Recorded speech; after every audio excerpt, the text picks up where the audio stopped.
오늘 바쁘신 거에 이렇게 많이 참석해 주신 기자분들한테 감사드리고,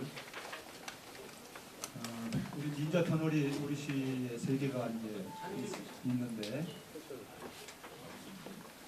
그 중에서 지난 10년 동안 닌자 터널 세 개에 대한 풀지 못한 여러 가지 현안들에 제외하고 원적과 만월산에 대한 협상이 완료됐다는 보고를 드립니다. 우리 시에 이제 송영길 시장님 들어오시고 민선 5기 시작과 함께 각종 토목 사업에 대한 우선순위를 고려해서 재정립할 필요도 있었고, 또 우리 건설교통국에서 민자 터널은 MRG 문제 해결을 민자 사업자와 협의를 줄기차게 해왔습니다. 그동안에 여러분들한테 밝히지 못한 것은 이해관계자들이 다 있고, 세계 터널을 건설할 당시에 운영기간 동안에 최소 수익을 보장하도록 MRG 협약을 작성을 해서 체결을 했습니다만은 그게 13년이 됐습니다. 그 협약을 비용 보전 방식으로 전환한 시기에 지금 합의가 됐다는 말씀을 드리고요. 당초 운영 초기에는 별로 문제가 없었습니다. 그렇지만 이제 시간이 지날수록 MRG가 기하급수적으로 이제 증가를 하고, 또 앞으로 22년 잔존 기간 동안에 재정 지원의 증가 추세는 더 가파르게 상승할 거로 지금 우리 시의 재정적인 압박이 예상되는 그런 심각한 문제였습니다. 또 예측 통행량을 보면은 실제 통행량은 미미한데, 최근처럼 이제 실제 통행 수입이 지속이 된다 그러면은 재정지원금은 이제 더 급속히 증가를 해서 향후 운영 기간 동안에 우리가 총 지급해야 될 금액은 6,717억 원입니다. 그래서 그 재정지원금을 지원을 해야 되는데, 이러한 민자터널의 과도한 문제는 우리가 부단히 노력을 해왔지만 그동안에 별다른 효과를 보지 못했던 것이 사실이고, 우리 시뿐만이 아니고 지역에서 또 걱정하시는 모든 시민들, 또 의회에 또 같이 무거운 부담을 그동안 가중시켜 왔다는 말씀을 드립니다. 이제 해결 시마리를 이제 찾았습니다. 민선 5기 들어서 민자 터널 문제를 해결하기 위해서 특별 TF팀을 만들어서 법률적인 문제라든지 또 회계적인 검토사 이런 것들을 세부적으로 추진을 분석을 해왔고, 또 운영사를 지속적으로 설득한 결과 이달 말까지 도계 터널에 대한 재정지원금을 절반 이하로 줄이는 변경 실시 협약을 체결하기로 협상이 완료가 됐습니다.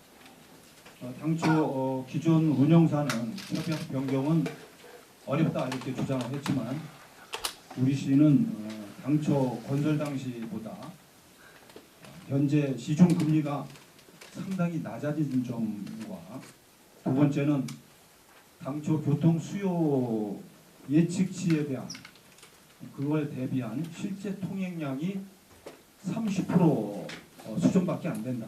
그래서 나머지 부분은 과도한 재정지원금이 발생하고 있다는 부당한 점을 지속적으로 제기를 했고, 의회와 시민사회 또 약속 이행 등을 주장하면서 설득을 계속해왔다는 말씀을 드립니다.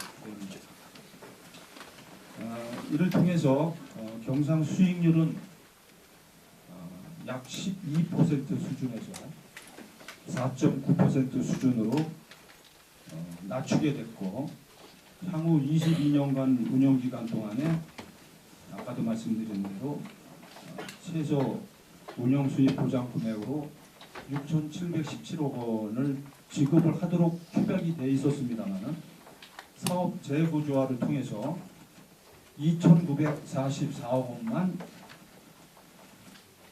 우리가 지급하면 되고 협약 대비해서 56% 수준인 3,773억 원은 예산을 그만큼 절감하게 된 것입니다. 향후 시의회 승인 등의 행정 절차를 거쳐서 최종 이달 말에 변경 실시 협약을 체결할 계획이라는 말씀을 드립니다. 앞으로 나머지 하나인 블락터널에 대한 재정지원금도 축소를 하고 또 인천시 우리 최대 현안 사업인 제3연육교 문제도 병행해서 해결되도록 노력을 해나가겠습니다. 이를 바탕으로 해서 우리 시는 민자터널에 대한 재구조화 사업에 탄력을 받게 됐고 나머지 우리가 추진해야 될 문학터널과 또 정부가 국토교통부에서 추진해야 될 제3연육교라든지 또 인천대교, 영종대교 이 부분에 대한 것도 강력한 드라이브로 걸 수 있게 됐다. 이렇게 말씀을 드릴 수가 있겠습니다. 그러니까 그동안의 추진 경과를 좀 보고를 간략하게 드리면 민자 사업에 대한 재구조화 방안에 대해서 지역적인 여론도 있었고 또 시의회에 강력한 또 주문도 있었고 우리 시 나름대로도 그에 대한 공감대를 갖고 있었습니다. 그래서 다른 타 민자 사업에 대한 재구조화가 실질적으로는 아직 그 성과를 이룬 데가 이제 최근에 서울 지하철 9호선이 있습니다만은 국토부도 그렇고 현재 저금리 기조에 맞는 MRG를 조정하기 위한 물밑 작업은 사실상 계속되고 있습니다. 다만 그것이 이제 결정되기까지 노출되지 못하는 부분이 있기 때문에 협상 과정이 물밑에서 이루어졌다는 말씀을 드리고요.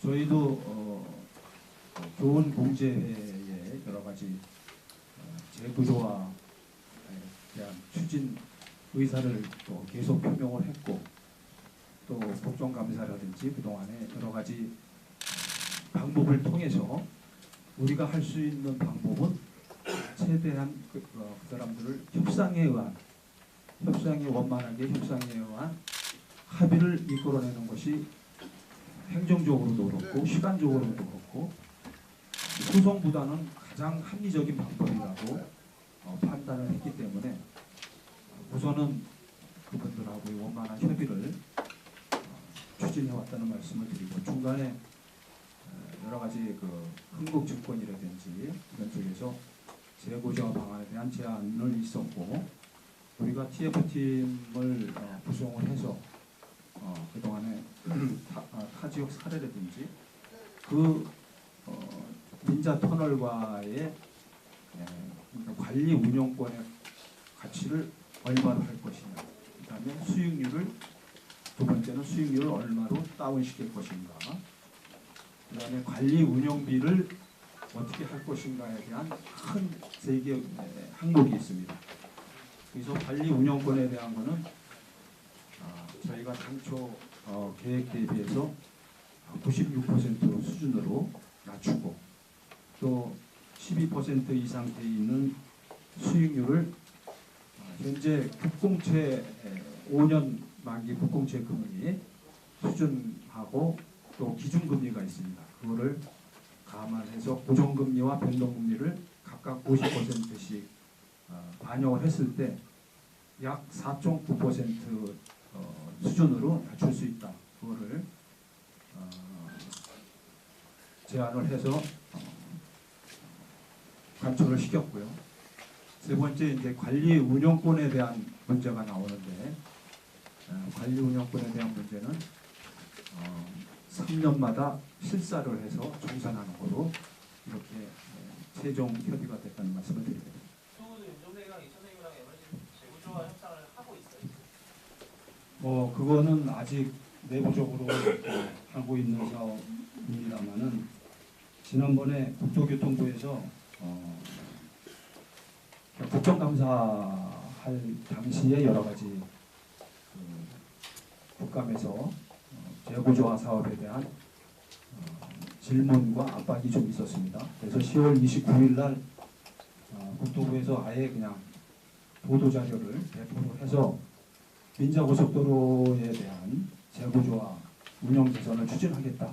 이렇게 아주 발표를 공식적으로 한 바가 있습니다. 민간 기업이라고 봐야 되는데요. 민간 기업이라고. 이거 저희 요청에 잘 따라줄 이유가 뭐예요? 저희는 일적으로 포기할 수밖에 없잖아요. 근데 역으로 얘기를 하면은 지금 우리가 협약 맺을 당시 한 13년이 됐습니다만은 협약 맺을 당시의 금융 기조, 전반적인 국내 시장에 대한 금융 구조와 현재의 금융 구조, 또 앞으로 벌어질 22년간에 벌어질 미래에 대한 경영 구조, 이거를 감안했을 때 지금의 금리 수준이 더 올라간다는 보장은 하기가 어렵다고 판단을 한 걸로 알고 있습니다. 그래서 그렇게 할 바에는 리스크를 최소화해서, 이건 지금 우리하고 재구조화 협상을 하게 되면 투자는 항상 그 리스크가 있지 않습니까? 그러니까 이건 리스크가 전혀 없는 겁니다. 왜냐하면 우리가 공헌을 해주고 그 비용에 대한 보존을 확약을 한 거기 때문에 그렇게 하다 보면 장래적으로 올 수 있는 기대 수익이 있습니다. 그게 이제